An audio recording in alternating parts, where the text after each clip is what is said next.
walk you through creating a UCODE RFID tag. Please note that these steps are available in the CODESOFT Enterprise software only. There are two prerequisites for creating a UCODE RFID tag. First is an RFID capable printer, and the second is a TechLink's RFID driver. These drivers are generally denoted with either RFID or the letter R within the driver's name.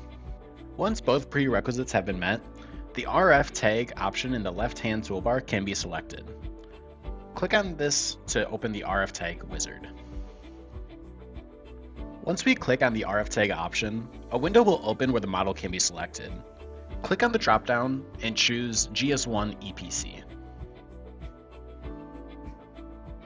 From here, information regarding the RF tag can be input, such as the beginning origin, height and width of the tag, and other settings.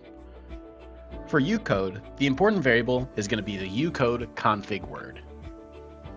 This will allow us to choose which value that we would like to select for the TID memory.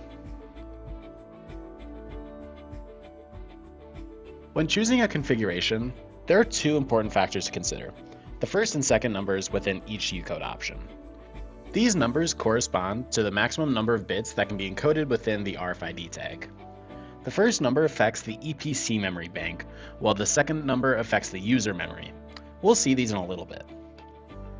It is also important to note that the first number of bits determines which encoding scheme we'll be able to choose later. Once we choose which configuration we would like to use, we'll click OK. When we try to change the encoding scheme for the EPC or electronic product code, we'll notice that not all of the options are available to us.